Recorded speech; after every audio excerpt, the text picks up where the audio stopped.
안녕하십니까 시청자 여러분, 박정호입니다. 오래 기다리셨습니다. 자, 저희가 특별한 순서를 마련했는데요. 4년 5개월 만에 오마이TV에 모시는 정말 특별한 손님입니다.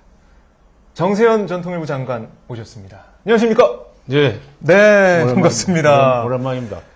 아유, 오마이TV에 모시기가 너무 어려웠습니다. 장관님. 내가 오마이TV에 출연했던 것이 네. 아마 2018년 9월 14일. 맞습니다. 개성공단 내에서 남북공동연락사무소 개소식 한 날이었을 거예요. 기억력이 대단하시네요. 그날 이제 네. 공사 끝나고 오자마자 김윤성 PD한테 납치돼가지고 납치. 네. 거기 사직공원 옆에 있는 메디치 미디어 앞 잔디밭에서 그때 만났던 기억이 있는데 기억력이 대단하시네요. 내가 일부러 안 간 건 아니고 네. 오마이뉴스가 나를 오라고 하니까 내가 안 갔을 뿐이지 어떻게 책임을 나한테 돌립니까? 네, 저희가 그러면은 계속해서 모시도록 하겠습니다.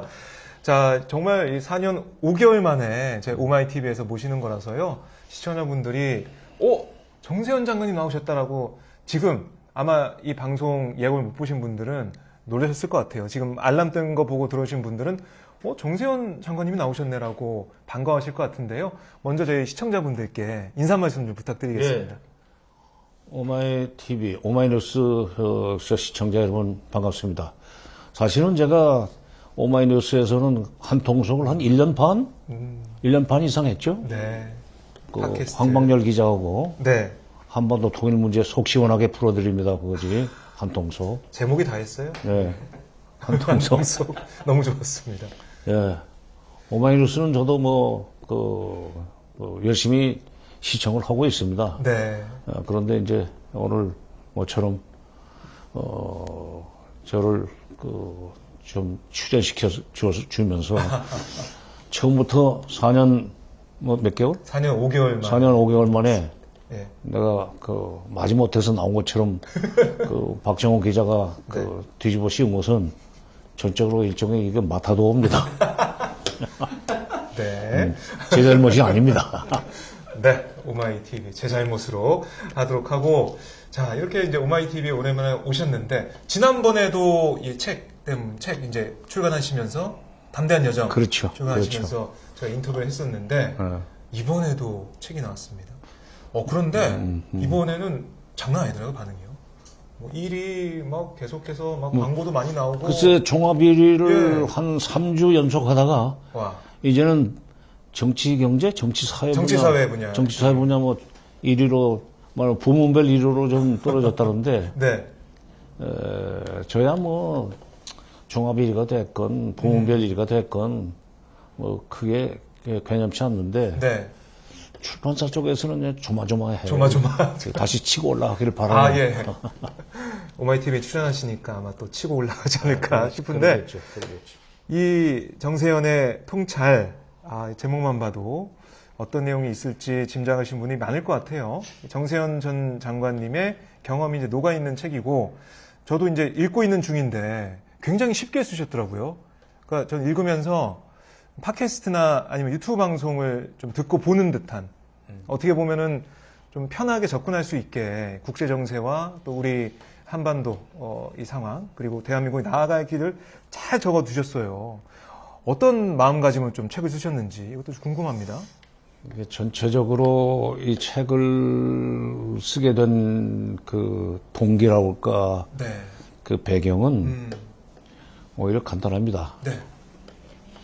제가 이제 직업적으로는 통일 문제를 다룬 사람이지만은 학문적으로는 국제정치학 또는 외교학이라고도 하는 국제정치학을 공부한 사람이거든요. 네.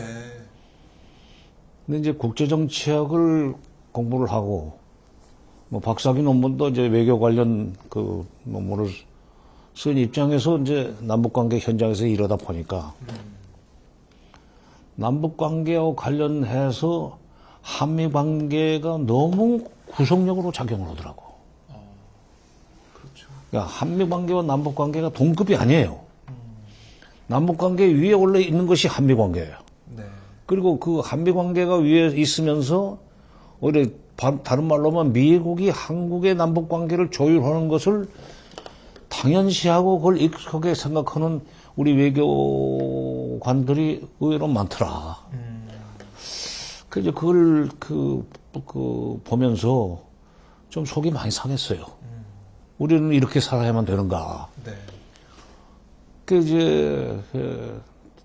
그걸 현장에서 경험하면서 다시 학부 때, 그 다음에 석사과정, 박사과정에서, 한국 외교사 공부를 했던 시절의 네. 기억을 반추해 보니까, 삼국 통일 이후, 이제 신라 통일 신라 때부터죠. 네. 너무 중국 쪽에 편중된 외교를 해왔더라, 이게. 그래서 신라 때는 당나라 밑에 들어갔고, 당나라 힘을 빌려서 백제를 멸망시키고, 고구려를 멸망시키고, 뭐, 삼국 통일을 했다고 했지만, 그 통일시키는데 도움을 줬던 당나라가 신라까지 점령하려고 하다가 그 백제를 멸망시킨 당나라 장수인 소정방은 문경 어디선가 김유신한테 죽었어요. 정말 김유신이 그렇게라도 했기 때문에 당나라가 신라를 만만하게 보지는 않았지만, 네. 어쨌건 당나라 시절의 서해안 쪽은, 아니, 통일신라 시절의 서해안 쪽은 거의 중국 땅이었었습니다. 지금 여기 지금 뒤에 정약용 선생의 목민심서를 번역을 해놨고, 나도 이제 정약용 선생과 같은, 그 정가지만은, 이 고물의 정자를 쓰는 그 장정정자 쓰는 그 시조가, 그 성씨의 시조가 당나라에서 벼슬을 하다가 목포 앞바다에 신안 앞바다죠. 신안 앞바다에 앞에도로 귀향을 왔어요. 그 후손들입니다. 그러니까 당나라에서 귀향을 그 목포 앞바다로 보낼 수 있었다는 얘기는 과거 백제 땅은 이미 당나라 소속으로 들어갔다는 얘기 아니에요? 네. 근데 그 얘기는 너무 길게 할 건 없고, 통일신라 시대부터 시작해서 최치원도 중국에 가서 과거를 급제해가지고 벼슬을 하다가 경주로 돌아오지 않았어요. 네. 그럴 정도로 이제 중국화 되었었고, 고려시대 때 조금 중국 국내 정치가 좀 복잡할 때, 이 한반도에 있는 그 나라에 간섭을 할 수 있는 정신적인 그런 정치적인 여유가 없을 때는 종속이 안 됐지만은, 나중에 이제 송나라 때부터도 이제 뭐 완전히 중국 밑으로 들어갔고, 네. 그 뒤를 이은 먼 나라 때는 더 말할 것도 없이 그냥 군신 관계였었고, 조선조 시대 때도 명나라 섬기다가, 또 병자호란에서 그렇게 호되게 당하고 난 뒤에 청나라를 상국으로 모시고, 이런 역사가 다시 이제 그 역사가 있다는 것이 생각이 나면서, 우리나라는 진짜 지정학적으로 큰 나라 옆에 있다 보니까 큰 나라의 그늘 밑에서만 살아야 되나. 네. 벗어날 수 없나 하는 그런 그 생각을 하면서 현실을 들여다보면은 우리나라의 그 정책 결정하는 집단에 현실적으로 미국말을 듣는 것이 살아남는 길이다 하는 생각을 쉽게 하는 그런 사람들이 의외로 실적으로 많더라. 그런 데 대해서 좀 경종을 울린다고 그럴까? 이래서야 되겠느냐. 우리가 이미 세계 10위 경제대국이 됐고, 네. 군사적으로도 6위 그 군사강국이 됐고, 그러면은 이제 미국의 그 품 안에서 그냥 미국이 하라는 대로만 하면서 살 수밖에 없는 처지는 이미 지났는데, 이제 성인이 된 마당에 마치 초등학생 때 모든 것을 부모한테 물어보고 부모가 시키는 대로 하던 것처럼 아직도 살아야 되느냐 하는 그런 생각이 좀 들었어요. 그래서 그런 것을 좀 벗어나보자 해서 저희 대한민국 외교에 있어서 자국중심성이라는 용어를 좀 만들어가지고 자국중심성. 우리나라 중심으로. 장관님이 처음 쓰신 그렇죠. 특허가. 근데 사실은 그 자국중심성이라는 그 표현을 쓴 책이 사실 또 2016년에 나온 정세현의 외교 토크라는데 이미 한번 나왔었습니다. 나왔었는데 그때는 이제 주목을 못 받았고 이번엔 주목을 받고 이번에는 지금 이것이 베스트셀러가 되면서 자국중심성이 마치 대한민국 외교사에 있어서 또는 외교학에 있어서 학자들이 좀 이제 고민을 해봐야 될 그런 소위 학술적인 용어로 뭐 등극을 했으면 좋겠다는 생각을 가지고 있습니다. 그런 바람을 담아서 책을 쓰시고 많은 이 독자들에게 우리 대한민국의 우리의 이제 역사를 비롯해서 국제 이제 관계에 있어서 여러 가지 사례들을 들어서 설명을 하고 계신 건데 저희 이제 댓글에 이런 댓글이 달렸네요. 전통적으로 사대주의의 뿌리가 깊다. 이런 또 지적도 하고 계신데. 그래서 네. 그게 우리의 DNA인 것 같은 생각이 들어서 서글프다. 근데 그걸 이제는 벗어나자. 그래요. 그러니까 이 맨 처음에 언급하신 것은 이제 중국에 대한 의존성, 중국의 그늘 밑에 있는 그런 과거 역사를 말씀하셨다지만 지금은 또 미국의 영향을 많이 받고 있는 것 같아요. 그게 사실이고 특히 이제 윤석열 정부 들어서 가지고 미국, 그러니까 한미 동맹을 강조하면서 강화하겠다고 하면서 지금 그동안 외교 여러 가지 뭐 일정이나 이런 걸 쭉 놓고 보면 거의 미국을 졸졸 따라다니는 듯한 그런 느낌이 든단 말이죠. 그래요. 아직 지금 네. 그 바이든 대통령이 그 작년 5월 달에 여기 왔었고 또 나토에 가서도 뭐 그 상봉을 했고 또 지난번 유엔 총회 때 그랬나요? 뉴욕에 가서도 그 바이든 대통령을 뭐 30초 만나고 그런 참견제는 한 3번 했는데 예. 이것도 우리 그 대한민국 외교사 내지는 정치사에서 비극의 한 단면이기도 하지만은 대한민국 대통령이 워싱턴에 가서 백악관에 가가지고 사진을 찍어야만 비로소 책봉을 받는 것 같은 그런 인식이 우리나라 정치권에 강합니다. 예. 아직 지금 아마 그 화이트하우스에 들어가서 그 오발 오피스라고 그러죠. 그 방이 타원형인가 그럴 거예요. 네. 거기서 이제 그 회담을 하고 사진을 찍어야 비로소 대한민국 대통령으로서 그 확실하게 자리를 굳혔다는 생각을 할지 몰라요. 그래서 이번 4월에 지금 방미를 하려고 그러는데 네.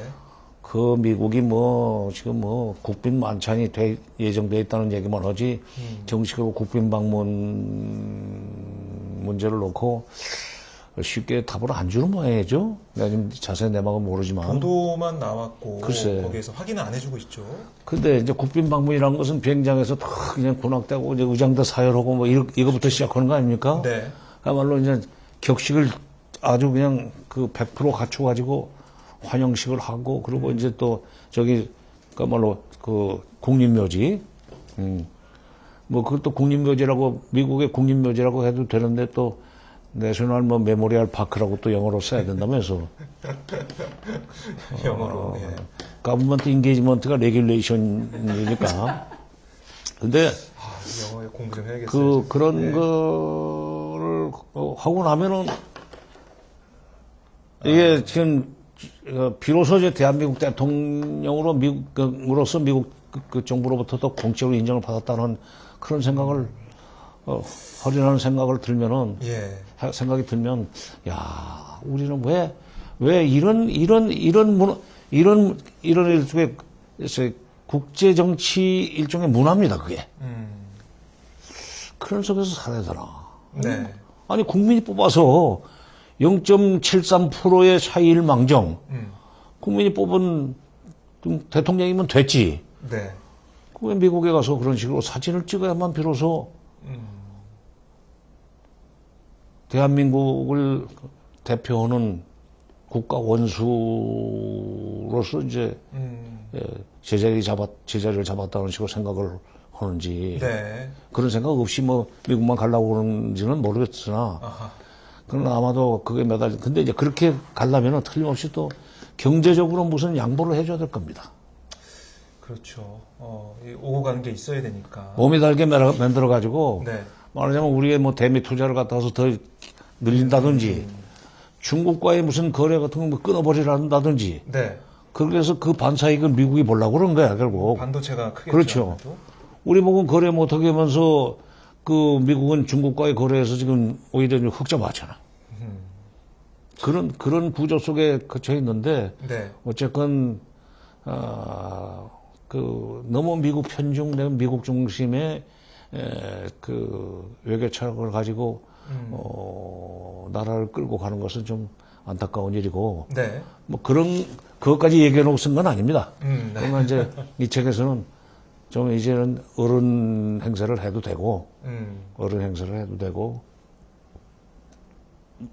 미국 없이 살자는 건 아니지만 미국은 적절하게 필요할 때 활용하는 우방국가. 네. 그리고 중국도 우리의 필요 때문에 멀리해서는 안 되는 말하자면 인접국가, 뭐 우방이라고는 안 하겠습니다. 네. 그런 정도의 개념을 가지고 등거리 외교를 할 수 있는 그런 어떤 소위 외교 철학이라고 그럴까? 네. 외교 정책 기조를 좀 확립해 나갔으면 좋겠어요. 그래요.